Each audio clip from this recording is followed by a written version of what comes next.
Hey guys, happy Sunday to you. I hope all is well. Great job overall on your treatment plans. I could follow, the ones I have. I'm still waiting on one or two, but good job so far.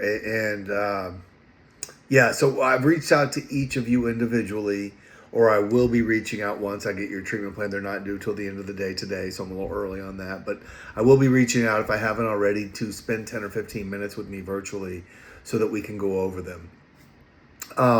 Treatment planning, as we've been talking about all semester, is going to be something you do as an LCDC or as a therapist or whatever in this field. But as an LCDC in particular, you're going to do it no matter what setting you're in, whether you're in a treatment setting, a private practice setting, a clinic setting. It doesn't matter. You're going to be doing treatment plans. That's part of our job. That's part of our licensure and our ethics and all the things. So, good job overall. This was just simply an intro. You should have a whole class on diagnosis and assessment and treatment planning and all the things. Moving on from our treatment plan. Again, I'll discuss what I need to with each of you individually. This week you have quiz 3 on chapter 7, 8, and 9. So this goes kind of hand in hand with DAC 1300's class, right, within a treatment setting. So you've gotten to individual, group, and family counseling, all three things we do as LCDCs in a treatment setting, right? Now, as I've stated many times before, we're not family therapists. We're not LMFTs, right? Licensed and marriage family therapists. We're not career counselors. We're not any of those things, but we do meet with families. We do meet with relationships, with marriage, with couples, right? With romantic relationships, with friends. I've met with all kinds of people over the years, but as it relates to their substance use disorder, right? So our family counseling becomes more educational than it is like deep therapy. That's not our wheelhouse, right? That's not in our lane, so to speak. So we like to say it's not our scope of practice. And it's very important we stay in that scope of practice. Now, I worked with a lot of families as an LCDC, so that's going to be part of your gig too, right? And so that'll be over 7, 8, and 9. And then you have relapse prevention. And as I mentioned in my other video for 1300, I'm not too keen on the word relapse anymore. I think it's antiquated, and I think it's got this negative thing. Yet many professionals, it's still written here in our syllabus and on our calendar and in our books. But I would consider the phrase return to use a more appropriate phrase today. But that'll be next week. This week you have the quiz on chapter 7, 8, and 9. Then next week you just have to read chapter 10 on relapse prevention. But I'd encourage you to jump ahead because week 12, you got another quiz in 2 weeks on 10, 11, and 12. So week 12, you actually have 2 chapters to read. So you might want to take that into consideration over the next 2 weeks, reading all 3 chapters, 10, 11, and 12, relapse prevention, and then on special populations and diverse cultures, right? And cultures can be any number of things, from military veterans as a culture of its own, to professionals, to, any type of ethnicity culture or racially divided cultures, right? Like, so for example, one of the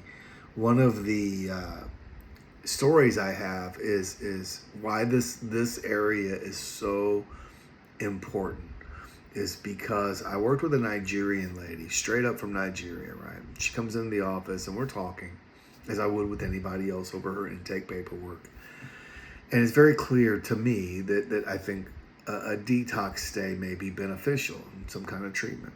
She'd been to treatment before, IOP. And she says, I said, is there any possibility we could make this work? She said, I don't know how, because I have a child and my husband travels. And so my logical next question was, is there any family that could help? And her eyes got really big and she said, oh, no.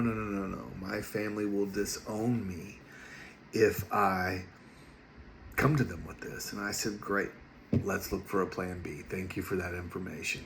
And she started crying. She said, you're the first clinician that didn't, or the first counselor that didn't try to press me to tell my parents or my family. She said, and I know the IOP she attended, and I know the clinician who she's referring to. And they're very 12-step heavy, which there's nothing wrong with that. But, in 12-step work, there's a saying that says, our secrets keep us sick. Now, in many cases, I buy into that. No, it's time for honesty. Let's just get straight up honest. However, when there's a cultural significance attached to that, you can't just do what's normal for you, right? Or your culture. And this is why being a culturally competent clinician it's at the top of the list, because you don't know who's walking through that door, right?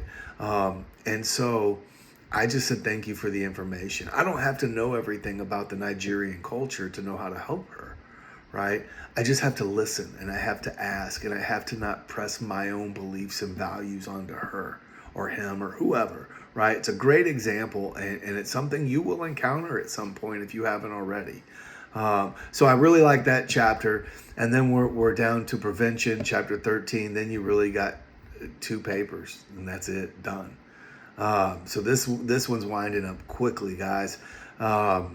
So yeah, I want to again say I'll either reach out, or if I haven't already, I will be to meet with me virtually for 10 or 15 minutes to go over your treatment plans. That was a quarter of your grade. You got 2 quizzes and a DB, and then 2 papers. And one of those papers is super simple. It's just a reflection paper, which we'll get into more time. But you got another 2-page paper that's also worth a quarter of your grade coming up on theories. Now, you have 2 choices. Just be thinking about this because it's coming up quick. You have 2 options there. I'm giving you an option between motivational interviewing or cognitive behavioral therapy. As LCDCs, those are the 2 most common theories or theoretical orientations that you'll probably use. I use them every day. To this day, I use them, right? And you can find a little bit about them in chapter 7 in your textbook, but then you'll have to find another resource as well. And we'll talk more about that next week and the following weeks as it's coming up.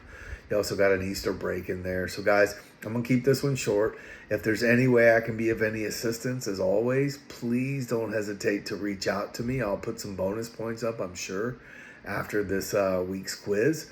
So just keep in mind, be mindful over this week you have quiz 3, but then the next 2 weeks you have a quiz on 3 chapters as well. So week 12 has 2 chapters in it. So be sure to be mindful of that. And guys, if I can be of any help, don't hesitate to reach out. We'll talk soon.